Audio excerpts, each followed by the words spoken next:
In fact, I think I'll just.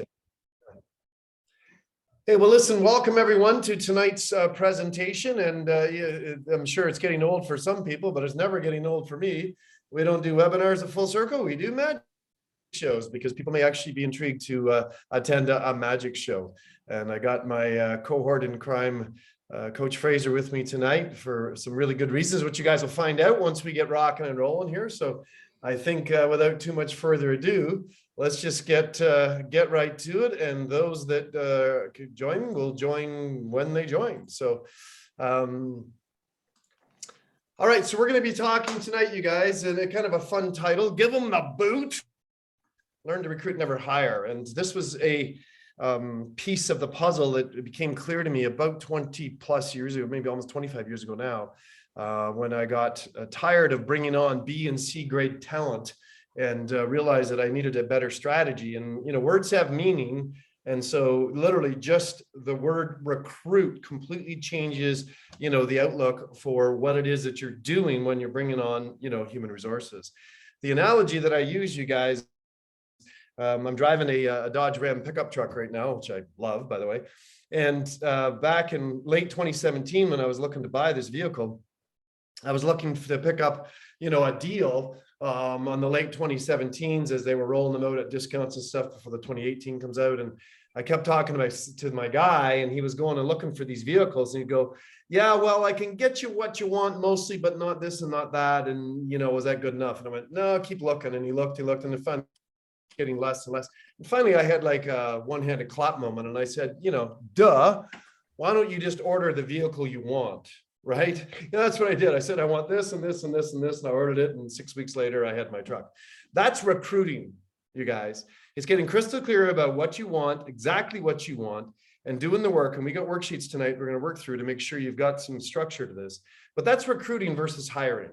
Hiring is kind of settling for the best thing that's kind of available while you're looking. Recruiting is getting clear and going for, you know, the gusto. So just to give you a little taste for what's coming tonight, that's what we're going to get into. For those that aren't familiar with Full Circle, we have a 4-pillared model. The first pillar is always vision, which is getting crystal clarity about who people are, who they're not, what it is they would love. And the key word there is love their life to look like from their most authentic self, right?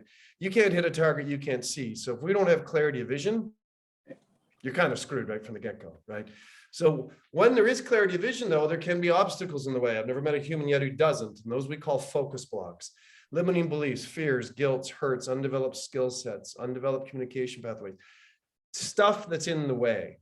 And really the art of coaching is the massive toolbox we have at Full Circle to be able to go in and release those subluxations, to use chiropractic terms, in order to allow the vision to express itself. Systems support the vision. Depends upon the magnitude, size, and quality of the vision as to just what the systems are. People often ask us at Full Circle what kind of a playbook we have. I said, we don't have a playbook. We have like 300 playbooks, and we customize it to each individual because we're very much anti-cookie cutter.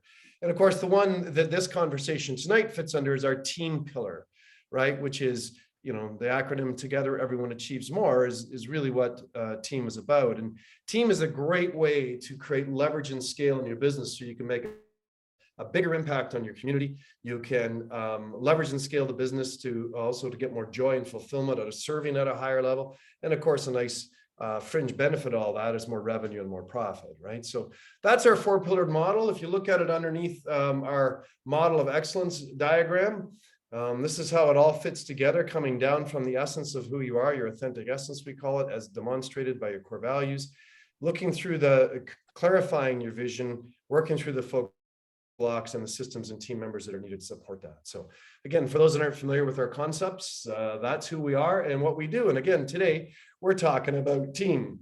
Very specifically, our 2 main focuses at Full Circle help you not just grow as a professional, but also grow as a human being. We know that you can only grow to the height professionally that you can grow personally. And quite frankly, I find out that terrifies some people because they don't want to look at over their shoulder at their crap.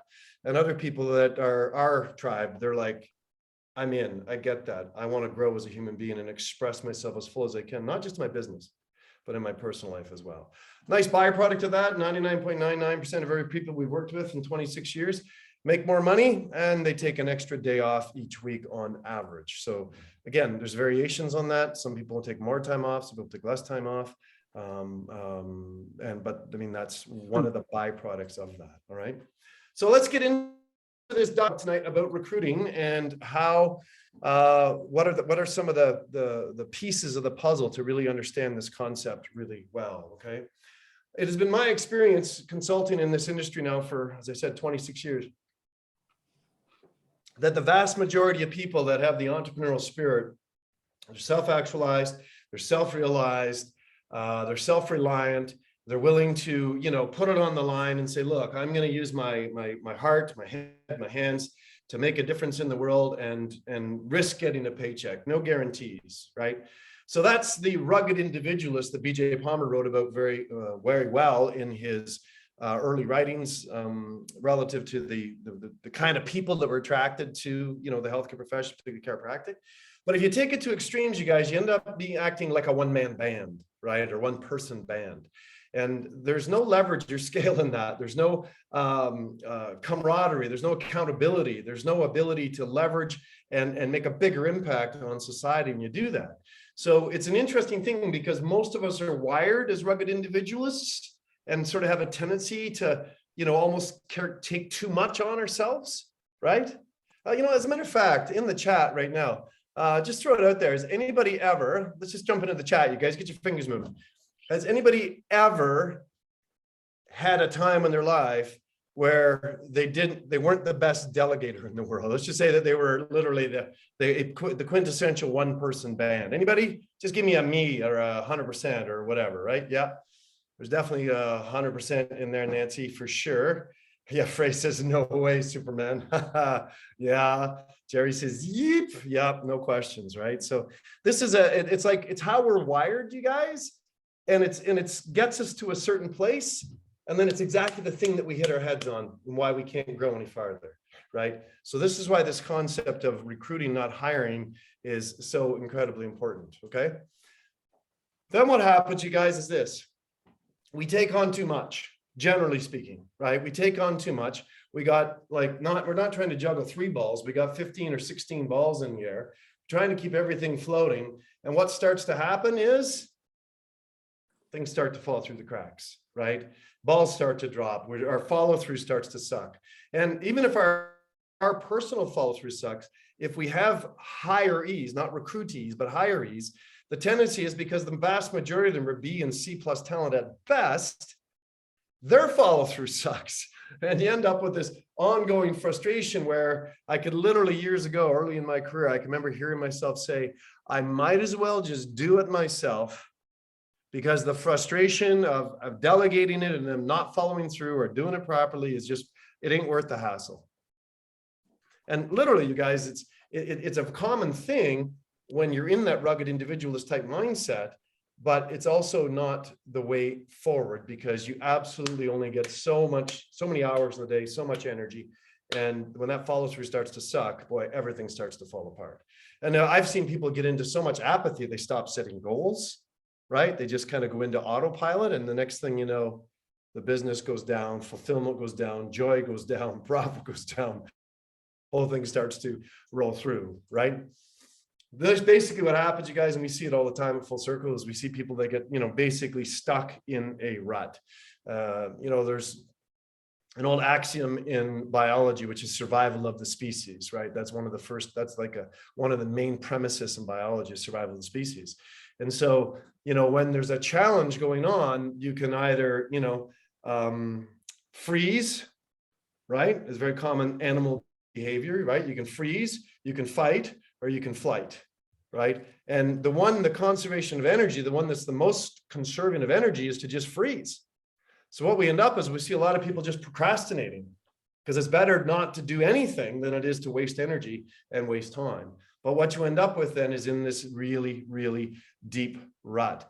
And what ends up happening is people start to see, when they see the limited growth and stuff, they literally start to wonder if they're going to burn out before actually grow to their fullest capacity. And that is a dangerous place to be, you guys. I flirted on the edge of that chasm one time years ago, early in my practice, where I was literally just, burning the midnight candle, chief friggin' bottle washer and person adjusting, times answering the phone and doing all kinds of crazy stuff. And literally I was just, the signs of fatigue were showing, right?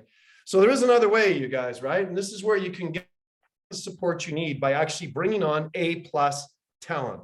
And again, I'm highly advocating for recruiting. I have had zero success in my 35-year business career hiring any A+ talent, but I've recruited A+ talent, and our current team at Full Circle is just absolutely full of A+ talent. Present company included, of course, Coach Fraser, woo, woo, right? And when you've got that support, you guys, right now you can actually, when you delegate something, you actually have an agreement that it's going to get done, and it's going to get done when they say it's going to get done, and you can just count on it, right? Well, the trust that builds in the organization and the momentum that builds in terms of goal setting and goal achievement and manifestation and fulfillment and joy and all of the other parts of the puzzle that go with that, just a nice byproduct is more revenue, more profit, right? But it's all of the other sort of emotional pieces for me as team lead that are, the really keys to having real good A+ talent. So if you want support, why the hell wouldn't you? If you want support, recruit A+ talent, right? Because again, I already spoke about it, you guys, this is where growth happens. Because again, as a rugged individualist, you're just hitting your head all the time on, how many hours there are in the day and how much you can take on and how many balls you can juggle, until eventually you just, start dropping them, and the follow through drops through, as we talked about a few minutes ago, right? And of course, I already talked about this with accountability. My mentor in accountability, I already kind of slipped this out, but let me just focus on it because I think it's super important. It says you can't have accountability without agreement. Let me say that again. You can't have accountability without agreement, right? So what that looks like is when you've got a team and you're building targets and you're building goals and priorities and things, it's like, boy, you've got to be able to have the agreement that everybody's on board for the vision. So it's the team lead's responsibility to lay the vision out, enroll the team in the vision, enroll them in their active involvement in the achievement of their parts of the goal or the project or whatever it is that you're working on, and then get accountability relative to getting commitment from them about when their part's going to be done, right? And again, big distinction there, you guys, is you're not saying to them, hey, Fraser, get that done by, March 4th, right? You're saying, Fraser, this is the part I will need you to work on. Do you understand? If you don't understand, let's go through it again. Does understand? Great. Fraser, when's it going to be done by? And then Fraser says March 7th or 17th. I'm not attached to what he says till he says it. And then out of the agreement that we have as team members, I know damn well Fraser's going to follow through and he's going to do that stuff, or he wouldn't have opened his mouth in the first place, right? But when you've got that level of trust, you guys, oh my goodness, now, at least the way my brain works, creativity maestro just starts to kick into gear. And man, you end up going through, or you're literally like a symphony conductor, right? I talked to a dear friend of mine who's a vice president of the largest chiropractic college in the world. And he actually holds 2 VP positions at Life University. And one of them is in charge of professional advancement for the institution. And the other one's in charge of, recruiting. And he was just saying today how much they've grown this division over the last, 6 months since he basically took it on, hit all of their targets and then some. And he goes, but you know what? I didn't do a damn thing. He says, I'm just a symphony conductor, just making sure that everybody's clear about their role, how it all leads towards the vision. He's recruited really good people, just like I have at Full Circle. And then he's clear about their roles, and then he gets the hell out of the way, right? And lets them do their thing, right? That to me is the epitome, you guys, of great leadership. And the way a great leader is allowed to lead with less effort is recruiting really good talent, right? So that's the target, you guys. That's what we want to get you towards, right? And this is something years ago when Fraser was in a different phase of his evolution as a business owner and stuff. He had an experience. So Fraser, why don't you just walk us through what your experience was, because I think early on, if I was to click this slide, there were some pains associated with hiring versus recruiting. Oh, heck yes. I mean, I have a fun story because, you know, I've been in practice 25 years and you'd like to think I haven't gone through lots of staff, but I have, right? We've got a pretty big practice, multiple docs, and we need lots of staff. Anyway, I remember years ago when I did the big hiring process, and you know, we did the group hiring interview and all this stuff. And anyway, staff member or you know, potential applicant shows up late. So I mean, of course, I'm like, we're not gonna do this. She's an immediate no, right? But she had a great story because she hit a deer on the way. And she managed that and still drove. And yes, she was late, but anyway, so we said, okay, well, that's kind of, you know, that shows perseverance. Anyway, so we brought her in, did the group interview. Long story short, we hired her because she was the best talent. Turned out she wasn't. She was a real pain. And long story short, she even threatened on the end. She had such a conflict with our office manager that she threatened a human rights tribunal on us, like literally. So it involved lawyers and all this stuff. And at the end of the day, I had to just, you know, she had no beef with us. It was just this one staff member. Crazy and challenging, right? So that's a hiring thing. And she was definitely the best applicant, and she had lots of skills. She just didn't have the personality, and she's still sees us and she's still the same. So, you know, so it's, you know, what's the deal with hiring someone is it's massively time consuming. You used to have to do, you know, put out the actual advertisement for the job. We had to review all the applicants that we got. So, I mean, there's like potentially 60, 70 resumes coming in. They have to follow precise procedures, you know. Then you're having a group interview, then you're having small interviews, then there's shadowing, then there's, you know, there's so much work, right? So Tom's already said it's low probability for finding A+ talent. And in fact, I would say out of all my years that I've hired, never did I get A+ talent, never. So, you know, massive amount of time involved, lots of finance, because every time you bring somebody into your office, it costs you a lot, not only in time, but in lost resources. Because, you know, I don't know about you, but whenever you change a staff member, a team member, there's a cost to it in terms of your patience, the energy in the practice, the whole bit. So that's a big deal. And again, the other thing is, and I see this all the time, docs go through a situation where they have someone who is leaving. Maybe they're done, maybe they got hurt, maybe they got injured. It's really hard to start a hiring process and actually bring in a talented individual in less than like a month, right? A month would be scramble, right? And not to mention they're not trained or anything, but just to find the right person. So if you go through an actual hiring process, it is slow, right? So my experience with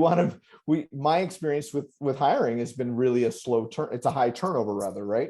Because people either they don't work out or they're just not suited to the job. There's a million reasons. So what are the benefits of recruiting? So when I look at my office, we have not hired anybody in close to 15 years.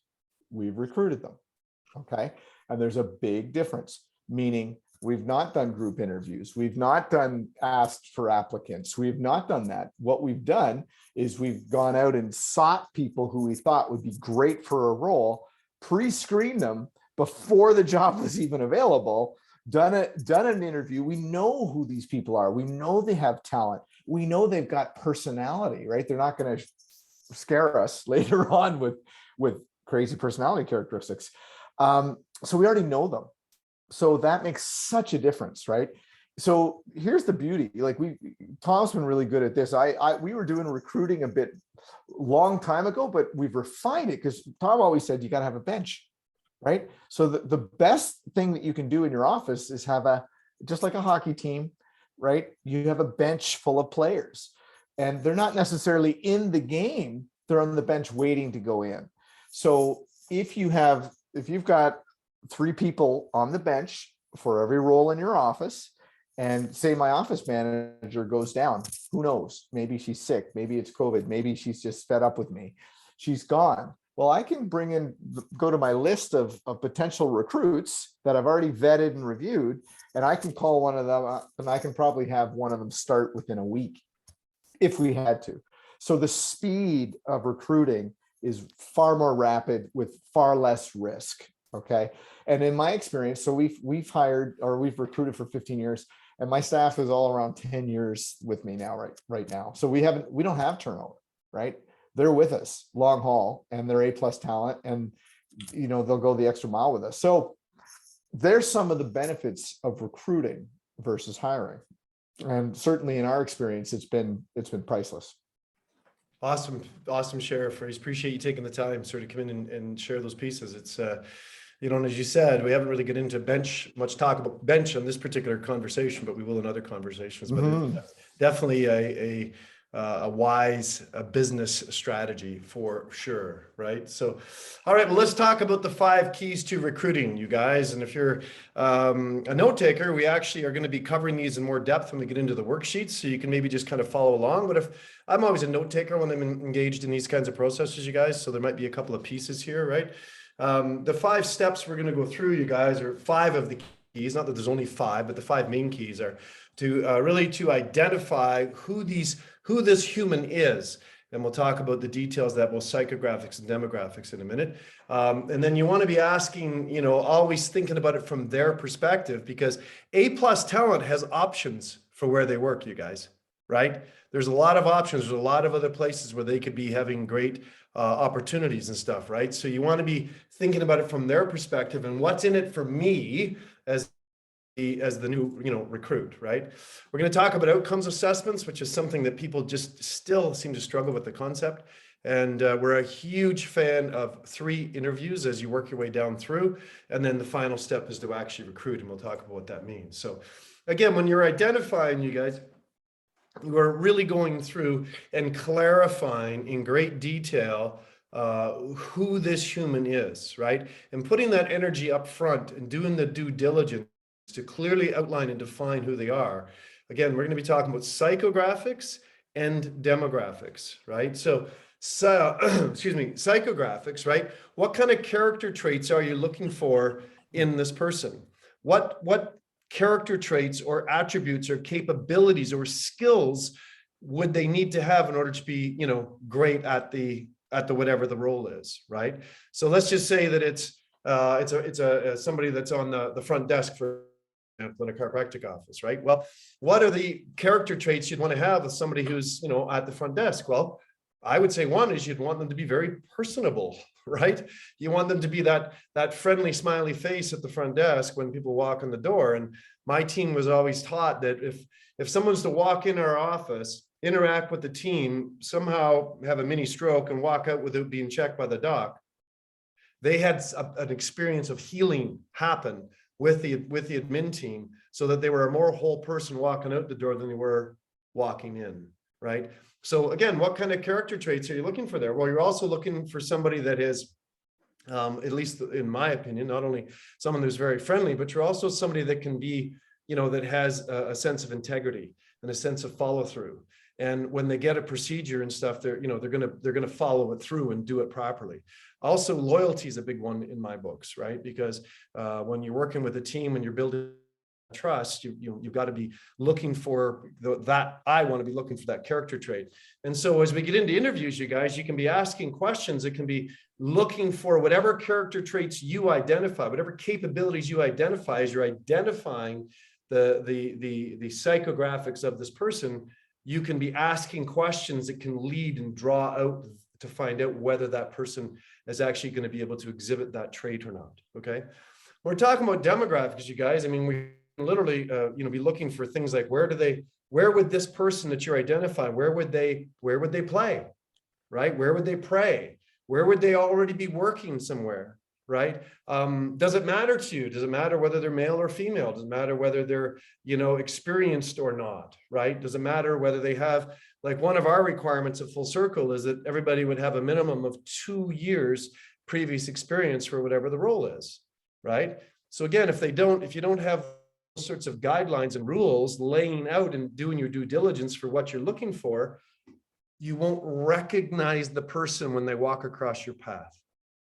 Let me say that again. You won't recognize them when they walk across your path. But if you do your due diligence, you have your lists, you have your psychographics, you have your demographics. When that resume crosses your desk, you're going to recognize the person because you've already seen them in your mind's eye. You've already clearly identified who they are. You've written about them. So when they pop into your life, it's like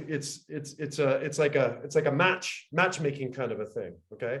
So again, you want to be as robust as you can be in identifying who this person is.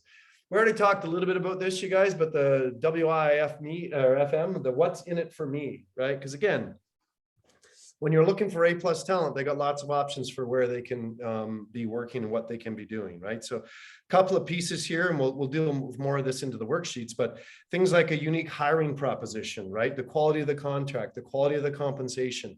These are pieces that we'll talk about when we get into the worksheets about what's in it for me. But even just shifting your thinking to what's in it for them is enormous, you guys. Because now you're immediately putting out a different vibration, you're putting out a different energy source, and people can feel that distinction, they can feel that difference when they're interacting with you, when you're really give a crap about them and want them to make this a long-term play for them, okay?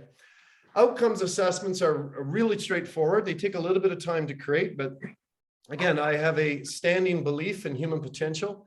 It's my highest core value, understanding human experience and human potential. And I contend that humans want to do a great job at the role that they have in their career. It's programmed, they're wired to do a good job. But most bosses are terrible at letting their team know how to be great at their role, right? So again, it's great to have a training manual to train people up on how to learn the basics of the role. But again, we're not talking about just role responsibilities. We're talking about outcomes assessments. What outcomes does this person need to achieve in order to be great at the job? It's kind of an extension of that psychographic demographics idea, you guys, right? Because when you are doing those outcomes assessments, you can actually, again, you're going to recognize this person when they cross your paths because they're going to be asking the right questions about the outcomes.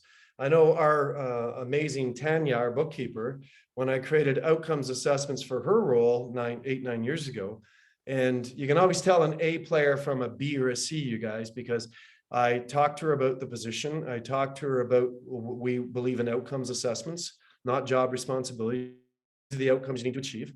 It was about a 2.5-page document, the outcomes she needed to achieve in order to sign on as our bookkeeper. And she goes, "Can I have some time to look at this?" And I said, "Well, of course."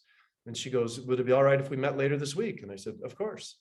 So we booked a second interview meeting and we went through it. She had a whole page of written questions to really clearly define what the outcomes were, to make sure that we were on the same page. She had me at hello. I mean, anybody that's that organized and that prepared and gives them that much of a crap about the business and wanting to know these outcomes to make sure, because her concern was that she wouldn't be able to fulfill on the outcomes. That's an A+ player, you guys, right? And that's an A and how player. you do anything is how you do everything. Yeah, totally, phrase, right? Absolutely it is. So again, creating an outcomes assessments for the role is very, very, very important. Again, there are professional interview preparers in the world, okay? Literally, their job is to prepare people for interviews. So we love to be able to go through, basically it's an increased time thing. And the first interview, you guys, is just a phone interview, right? And it's maybe 10 to 15 minutes max. It's a screening process. As Fraser said, in the old days doing group interviews and stuff, those days are gone with recruiting. So as you're going to get to know this person a little bit, right? Doing it on the phone, you're not going to be spending a lot of time. There's no that in-person dynamic stuff. They don't pass the test. See ya. If they do pass, now you can bring them in for an in-person interview. I love having always 2 people in an interview, you guys, always 2 people. Okay. And a lot of times I'll use my spouse because she's very intuitive. And I love to bring him in too. If we've got more than one to do, I like to sort of block book them, right? So that they know there's other people that are here and they're in the reception area, waiting to be interviewed as well. And then what we'll do is we'll have a series of questions. And I'm very big on asking questions that tie back to people's values, you guys, right? Because if you do not have congruence of values to your values, or particularly the corporate values to their values, you're beat before you start. You're just square pegs and round holes, right? So we've got a whole list of questions at Full Circle that we recommend, but a lot of them are tied back to values. And then, as I said earlier, you can also go in and at those certain types of capabilities and character traits that you're looking for, you can ask them questions in a HR compliant way to find out how they're exhibiting, those character traits in other opportunities they've had, to work in the past. Okay. And then what I love to do is challenge them, right? I'll get them to answer a question, put them on the spot and say, so can you give me an example of how you've exhibited, X, Y, or Z in the past? And you'll see them kind of scrambling and they're networking information. They're like, yep, da da da da da ba da ba da. Great. Give me another example. Well, professional interview preparers don't prepare them for that, right? Now you put them on the spot because anybody can show up with their, with a full head of steam and,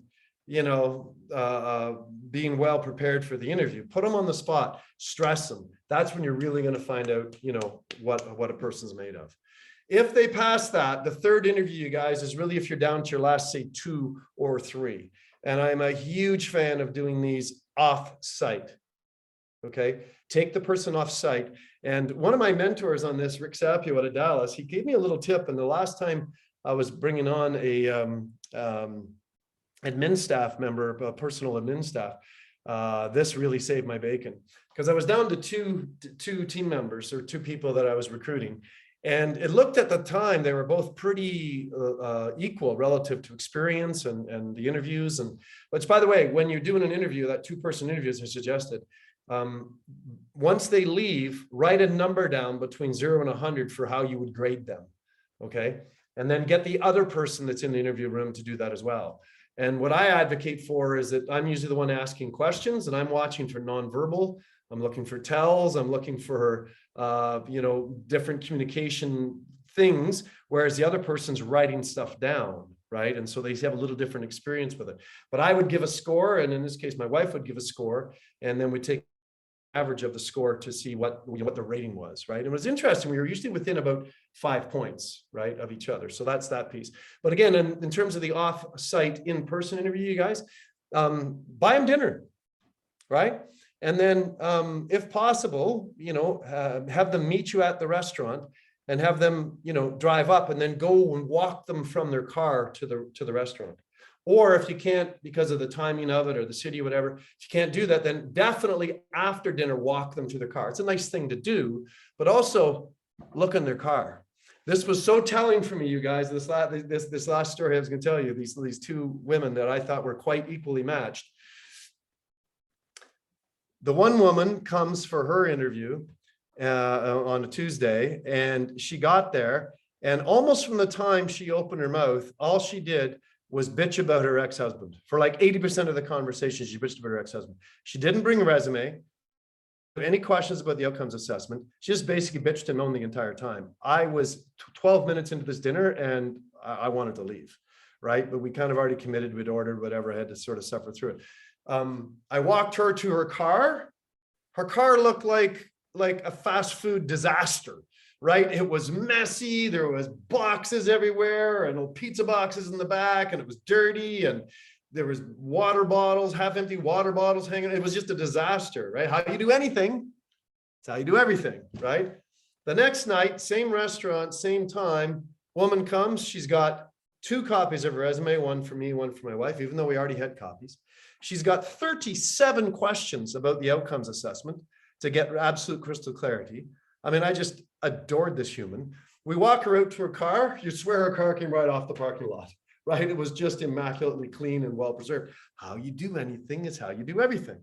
So again, that third off-site, you guys, is a great way to really nail it tight, okay? And then, of course, when you're actually recruiting, you guys, this is the final step. When you're recruiting, you're actually offering them a contract. And I'm a big fan of a probationary contract. I don't care how great your recruiting process has been. You never know somebody till you live with them. Sometimes they squeeze the damn toothpaste from the wrong end of the tube, right? And you don't know that until you actually metaphorically live together, right? And also that contract, you guys, again, this kind of ties back a little bit to the what's in it for me, but you definitely want to be compensating these people well, because A+ players expect to be compensated well, right? And they should be, because literally they're geese laying golden eggs in your office, right? They are making you money every single day. If they're not, what the hell have you got them there for in the first place, right?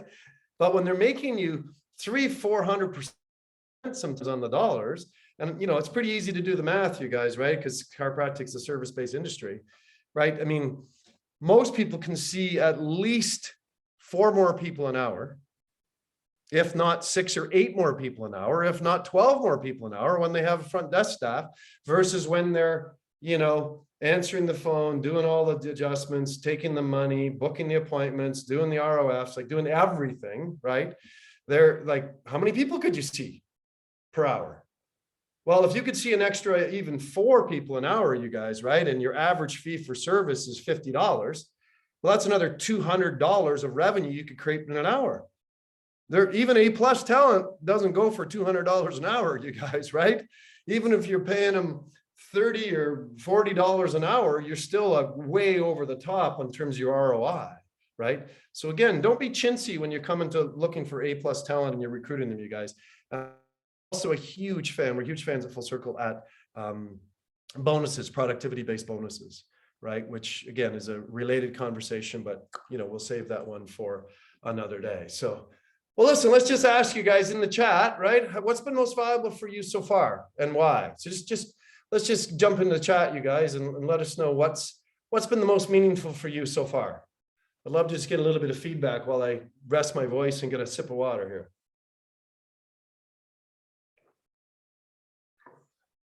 What do we got? Fingers in the keyboards here, gang.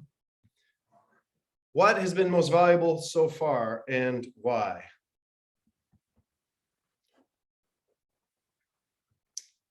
Shelly says, identifying what I want, getting clear first. Yes, 100%. Doing that due diligence. Nancy says, questions are really if their core values are aligned. Yes, Nancy, extremely crucial piece of the process for sure, right?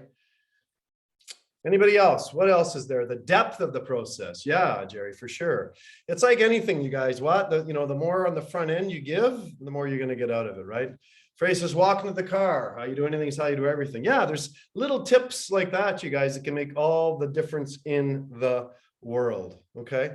Well, let's go in and I want to just basically show you some structure here, you guys. And if everything works the way I want it to here, I can stop this share and then I can start a new share, because I want to actually draw a little diagram for you here, because I think it'll be meaningful.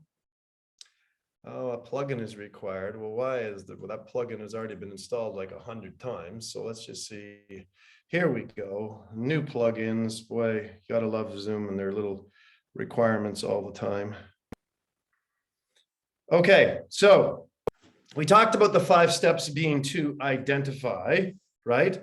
And really when you're identifying, and somebody just, I don't know if it was Jerry or Sue it was that wrote about this, but really what you're doing when you're identifying, you guys, is you are, another way to say that is that you are clarifying, right? And now again, I would say the only thing in my world that's more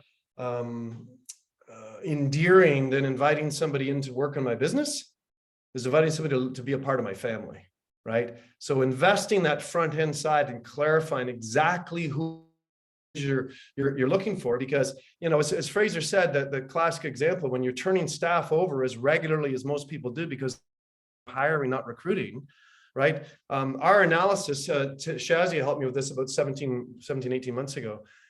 We believe it costs somewhere between $15,000 and $18,000 in lost revenue.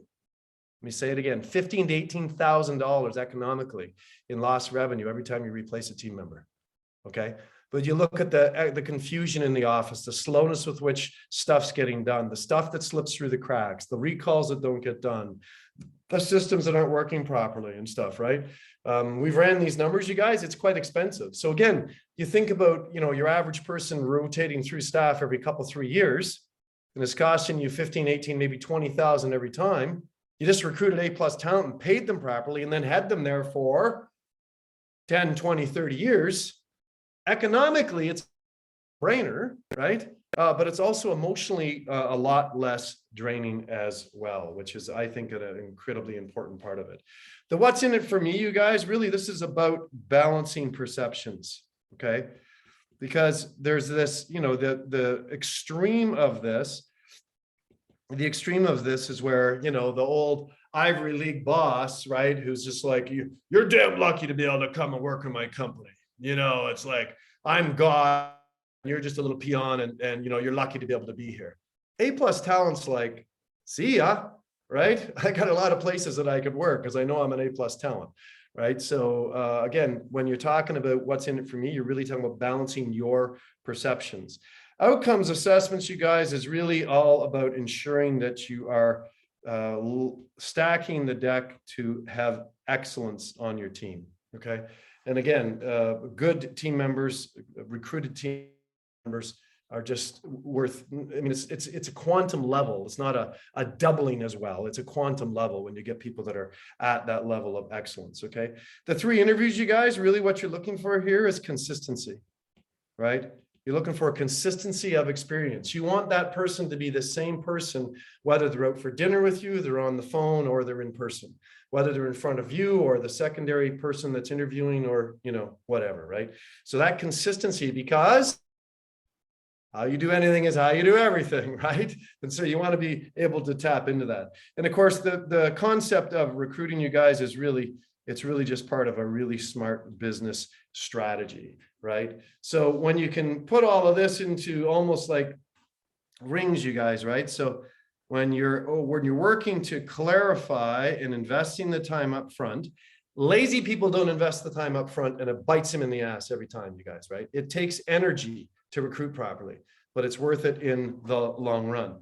So once you're clarifying who this person is, right? And you're balancing those perceptions by really looking at what's in it for you know, for them to be a part of your team, right?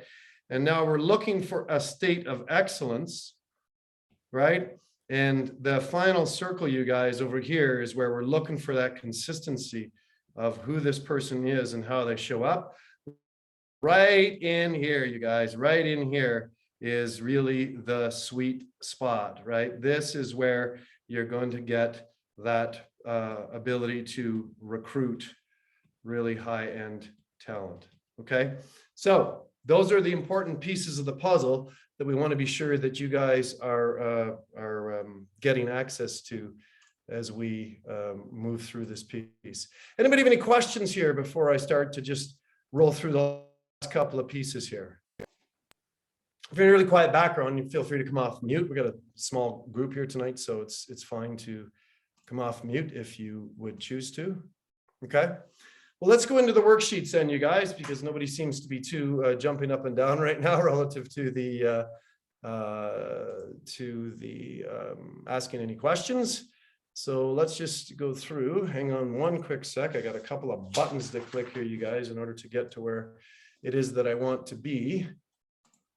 But I want to just flesh out these worksheets a little bit more. Tom, there's a good question from Jerry. What is good compensation? Good compensation. Great. Well, it's a good question, Jerry. I would say there's at least 2 ways to go at it. One is to look at it from a market value in the area, right? Do a market analysis in the area, and you want to be the top one of the top paying team, people, offices in the area. Do your market value. But then the other part, you guys, is to do your analysis and say, you know, what could I afford in order to pay and still get a great ROI? So let's just do what I said earlier. If you could, you know, looking at a chiropractic office, if you could see another 4 people an hour, using that as simple math, and I'm thinking you could probably see a lot more than that, but let's just say 4. Again, that's $50 a service. That's $200 worth of service per hour, right? Well, heck, if you were paying them, and I wouldn't think you would based upon your market analysis, but you could be paying them $40 an hour, and you could be getting basically like a 5-to-1 return on your money, right? So it's about customizing it to your individual office, doing your market research, in coming up with something. And I can tell you that A+ players too, you guys, they're not afraid to ask, right? Like if you ask them what it is that they want to get financially, they'll tell you, right? And that's kind of the thing that I'm wanting. I'm wanting somebody that's going to be able to, feel comfortable enough to ask for what they're worth, right? Now, there are some positions, you guys, let's be clear, that just, it's not a $100,000 a year position, probably a front desk staff, right? If that's the case, you probably want to send them to Cairo school and get them to become an associate, right? So there are obviously limits to that, but I've just found most docs that we've recruited, that we've coached over time, it's like they start as low as they can go and try and go lower. And they wonder why they don't have committed team members. Well, you don't have to look too far, you guys, okay? Good question, Jerry. All right. Phrase, can you guys see the worksheet? The identify what's in it for you stuff? Yep. Okay, good stuff. All right. Well, let's go in, and I've already done a little bit of this, you guys, right? But again, just in case you weren't taking notes, this is a good place to take notes, right? You want to be looking at the wow, I can't even spell tonight. Psychographics of this person, as well as the, come on now, shift over there, you rascal. There we go. As well as the demographics, right? Does it matter whether they're male or female, or how old they are, how much experience they have, or whatever? Does it matter about their past work experiences? Have to be really specific to your particular, industry. Psychograph relative to capabilities and character traits and all of that kind of stuff, right? The what's in it for me, actually for them is not, it's for the wording got a little bit confusing here, you guys, right? But again, there's a couple of pieces here I wanted to be sure you guys could take notes about. We call that a UHP, which is a unique, and this is going to be unique for you, unique hiring proposition. Okay, so this is really out of the box thinking when you're thinking about, what is it that's unique about your hiring proposition? Because again, if you're competing for A+ talent, you've got to be knowing what's in it for them to be there. So like, what is it for them? Do you have a top of the line competitive compensation structure? Do you have bonus models? How many weeks or months of holidays do they get? How does that structure go? Do you have any sick days built in? Do you have opportunities for advancement? Do you include like training and self-development and so on as part of the offering? Because A+ talent is going to be looking for that stuff, right? So again, you're just listing, you guys, what it's in it for them to work in your clinic, in your unique hiring proposition, okay? We already talked about the contract, you guys, a little tiny bit, but and in particular about the compensation. Jerry just asked that question in advance of this, but the contract, you guys, you want the contract done before you even go out to the world that you're going to be recruiting. You want it done. You want the ink dried, signed, sealed, and delivered. You can use templates and stuff depending upon your risk tolerance level, whether you have an in-house HR person or you have a lawyer or somebody that you're running, dotting the I's and crossing the T's. It's all about risk tolerance as to how much of that you do. One of my mentors, Dan Sullivan, a strategic coach, he's got 156 team members. Every one of them is on a handshake. He has verbal agreements with them, right? He goes, if I have to put it in, which I'm not necessarily I'm agreeing with you guys, okay, but he says, if I have to put it in writing, I don't want to work with that person, right? Even when he does multi-million-dollar book deals and stuff, it's all handshake stuff, right? He's just an old school guy, and he's got that level of trust. And what's interesting about that, you guys, he's never been burned. Never been burned, because that's the energy he's putting out, right? That level of trust. My mentor on this, you guys, suggested that the really important agreements in life, you should have them in writing, because it protects the relationship, basically. Okay. And I learned this years ago with my associate, Steve, when I put together a little 4.5-page associate agreement, and it was really simple and straightforward. And I'd mentored him for a couple of years as he got out of university and stuff. And it would look like it was really straightforward. We'd become friends. And I said, well, Steve, we'll just sit down with a glass of wine at the fire and we'll just, talk it out real quick. Take us, glass of wine. Jesus. 3.5 hours later, did a 4.5-page document. It was ridiculous. I'd read a sentence and I'd say, well, this is what that means to me. And he'd go, okay, yeah, we'd check it off, sign it off. Then I'd read the next sentence and I'd go, well, that's what that means to me. And he goes, well, that sure as shit doesn't mean that to me. And I'm like, how the hell can that be? They're English freaking words. You don't understand English? And he's like, no, the interpretation. I said, what interpretation? Man, I realized that words do have different meanings to different people, depending upon context, right? So I have written contracts for all of our team members because I want to protect the relationship. I don't want somebody, I thought you meant, no, here it's in writing. Let's talk it out. Let's be clear before we ever agree, to do the work. Okay. We already talked about outcomes assessments, you guys. This is how, whoops, that was not good spelling, how to be great at the role. Okay. It also makes management a whole lot easier as well, because it's really clear whether they're fulfilling on outcomes or not. It's like, my classic goofy story on this, you guys, is based upon someone's values. If it's their responsibility to answer the phone at the front desk, they could be answering it, chewing a gum, chewing their nail, sipping a coffee, go, hey, it's Tom's joint. How's it going? Anything I can do for you? And in their mind, they're in integrity because they're answering the phone, right? That's their job responsibility. And our office, the outcome was clearly delineated. Answer the phone by the fourth ring with a smile on your face every time. Say very clearly, Preston's Family Chiropractic, Roseanne speaking, how may I be of service? Really clearly defined how to be great at the role, right? I mean, that's just one of 106 different things, but clearly defined, you guys, okay? We already talked a little bit about the interviews, you guys, right? We talked about how you do a phone interview, which again is really, we advocate for that only needing to be about 10 to 15 minutes, okay? And then there is the longer interview, the in-person. And again, we highly advocate for this being 2 interview ease, I guess we'll say, right? And then score the applicant at the end. Wow, I can't type tonight. Sorry, guys. And again, big piece here, you guys, is you want to be asking values-based questions, okay? And then the final one, you guys, we talked a lot about this, but this is where you're talking about the off-site third interview, and walk them to the car. Okay. And then finally, when you are actually recruiting, you guys, we talked just briefly about this, but again, the contract is a piece. Probation, you guys, is something that's absolutely critical in my opinion, which you want it to be a minimum, somewhere between 3 and 6 months, depending upon the role and how hard they are to recruit for and stuff, because certain roles, certain different professions are much harder to recruit for than others, right? So again, somebody that's like that's harder. I want a longer probationary period, right? Because I want to be sure that they're dotting their I's and crossing their T's. And then again, relative to bonus, you guys, one of my favorite long-term bonuses, you guys, is a 2% per year of salary kept in escrow and paid out at the end of 10 years of service, of continuous service.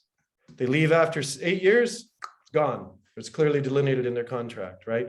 And again, if you really want to up this, you guys, you really want to make it very values-based as well. And again, my mentor, Rick Sapio, on this tells this great story of this lady in this office that he used to interact with her boss, and he had this similar structure in place, but he said he's going to send her to a all-inclusive 5-star cruise. So I always wanted to go on a cruise. And Rick said every time he interacted with this woman, she was talking about that damn cruise. She was so loyal, so dedicated, so committed. And at the end, when she completed her 10th year, the boss surprised her. He didn't send her on a 5-star, sent her on a 6-star, didn't send her on a week, sent her on 3 weeks, and sent her husband as well. And it's like that woman was locked into that, there was nowhere else she was going to ever work, right? Interesting, Rick did a thing. He set an intention. He's to meet and befriend 10 billionaires. And this is quite a few years ago when I was coaching with him. And he did, and he invested quite a bit of money at charity dinners and stuff to buy lunch with these people and different stuff. And he became friends with actually 6 over the course of time. And he kept asking them questions about, what was the same about what they did? Like, what was their same in terms of, did they all go to a similar university? Did they all have a similar background? Did they all grow up with entrepreneurial parents? Did they, just what were the similarities between what they did and what they didn't do to try and find consistencies for, basically how to become a billionaire. And Rick said he became a friend of these 6 different people, and he kept asking them the questions. And the only thing he'd come up with, you guys, after multi-year questioning study, so to speak, right? Like we're talking like over the course of 5 or 6 years, the only thing he could find that was the same, because they went to different schools, they came from different backgrounds, different professions, blah, blah, blah, blah, blah, different leadership styles and so on. The only thing that was the same, they all had lifetime assistants that had been with them for 20 years plus, every one of them, right? So I'll tell you something, you guys, the success leaves clues, right? When it's good enough for billionaires to have long-term team members, it's basically, in my opinion, good enough, for all of us, okay? Let's bring this baby in for a landing, you guys.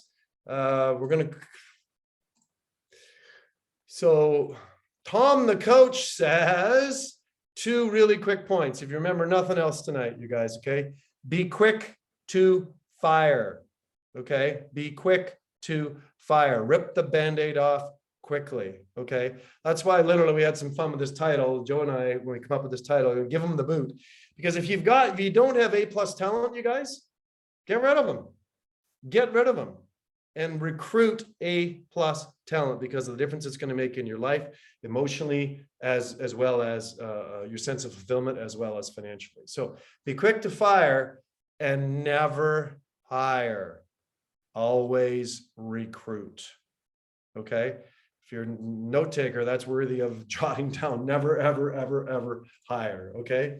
So you want to be thinking about what you learned, what did you notice, and what would you like to share? Anybody got any shares here before we talk about the next magic show? What was a piece here to throw into the chat, you guys? Example of values-based question, Jerry said. Phrases, what type of things do you read? What are your hobbies? What do you take with you everywhere? Good questions, phrase, right? Great questions. Anybody have any observations or anything they'd like to share? How are you going to take this into your business on tomorrow morning? Nancy, Jerry, Shelley, anybody have anything to be willing to share in the chat?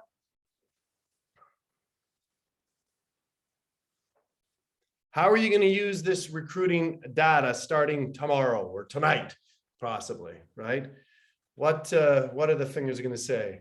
Jerry says, I got to rethink everything. Well, that's a good sign, Jerry. I think you're on the right track at that stage of the game, for sure. On the right track. I think I'm just going to be on the lookout for great talent when I'm out, 100%. Just, Great comment. You never stop recruiting, you guys, right? Once this gets locked into your consciousness, you never ever stop. You just wisely stated, and you're out and you get good customer service at a restaurant or at a whatever, you're at a TRT seminar and maybe you're looking for an associate. You're always recruiting, right? You're always looking to open dialogues and discussions about where people are at in their life, right? And some people say, well, yeah, but sometimes people are already working somewhere else. But yeah, but are they happy? Are they being well looked after? Are they being well compensated for? Right? You don't always know the back end and stuff, right? What's there? Another one that's really good. But I think I need to backpedal and recruit them. Yeah. Why, Shelley? I think another thing that's handy, gang, is just to kind of go out to your network too, and like, hey, who do you know who you think would be really good in my office? And then literally set up a meeting and have a discussion. It's really wise to do that. Yeah, because birds of a feather flock together, you guys, right? So, your network is people that resonate with you, and, by extension, somebody that resonates with them is someone who's highly probably going to resonate with you. I can tell you from a front desk staff, you guys, I recruited a lot of my team members right from my own patient base. Yeah. Right. Because they had the consciousness, they understood the consciousness. And as a general rule, you guys, right, you recruit for consciousness, you train for skills. Right? You recruit for consciousness, you train for skills, because the skills involved in, again, looking at, say, front desk, for example, it's not robust in terms of the depth of the skills, but there's a lot of skills to have, right? So it's like, but the consciousness, man, if they haven't got the consciousness, the skills don't matter. I remember I was teaching for Guy Riekeman's Quest to Learn years ago. I was in Philadelphia, had a big program going on, and a guy asked me if I'd talk to the CA. So there was 167 assistants in this big ballroom and I did an afternoon with him and stuff, right? And it was just amazing to me that, you know, some of these assistants had, like, they got the big idea better than the docs did by far, right? And then on the other side of the spectrum, some of these docs that, you know, I had them the next day and talking to them, and this one guy, this blew me away, you guys, catch this. This one guy had been through 37 team members in 2 years. Under 2 years, actually, it was 20 months. 37. It's like, how are you doing that? Well, he wasn't recruiting, for one, right? He didn't have outcomes assessments. He was kind of interviewing a little bit. And then he would, like, basically say, you know, here's where you're going to work. And I want you to try and catch up on all of that filing. And then he shut the door and hope they didn't, like, walk away. So some people didn't even last a couple of hours. They had no direction, no training, no oversight, whatever, no connection to vision, no nothing, right? Like, this guy was just a gong show. And then just for clarity, we spoke to a client recently who kind of did that with one of her new hires, and we're like, no wonder she's lost and stressed, and you're getting angry at her, but you haven't trained her. Totally, right? Totally. Another story I heard another time, you guys, I was speaking somewhere, and again, this person they didn't recruit, they hired for skills, not for consciousness, and literally a very, you know, natural health, obviously, you know, focused office, big picture function, neurological based focusing chiropractic, and you know, doesn't have a great training protocol, blah, blah, blah, blah, blah. Anyways, this person goes out. Day one, he comes out from the back, and she's standing out in front of the reception area, giving patients Tylenol out of her purse because they had aches and pains and headaches, just passing out Tylenol like cotton candy, right? And he's like, I think I need to learn more about this recruiting thing, Tom. I said, yeah, you think so? I mean, good Lord of mercy, right? Anyways, you guys, that is a real thumbnail sketch for recruiting and lots of little tips. Again, underneath our vision focus systems team model, it's definitely part of our team protocol. And we've got several videos that we've shot about this as well, you guys. If you get to our YouTube channel, you can certainly see them there underneath the team pillar. Ordinarily it would be 2 weeks, you guys, but because I was a little under the weather last week and we backtracked to do last week's this week, next week, March 10th, we'll be doing Why You Are Not Winning Yet, Get Clear or Live in Fear. And this is, I mean, I love these opportunities to share thoughts, you guys, but this one of my pets. So I surely would love to have you there if it's something that resonates with you. And we would love to be able to continue to share these thoughts. So thanks for being you and for being a part of our world, part of our community here at Full Circle. And whether you're watching this live or on recording, we appreciate you. And we're glad that you were taking the time to be with us. Yeah, and Jerry asked to do team training, and yeah, we sure as heck do, right? Yeah. So any closing questions or thoughts or anything to add, Phrase, before you start to wrap? No, I just want to get that, Jerry. Yeah, we've got an amazing CA training program, like top notch. So you can check it out for details. I think it's available on the website too, right, Tom? Yeah, well, Joe's reorganizing some of that, Phrase, right? But right. Yeah, probably an easy thing to do, Jerry, would be to just reach out, and we'd have actually Shazia just walk you through the protocol, right? Mm-hmm. You spend 20 minutes with you on Zoom or on a phone call, and she could lay out the entire training program.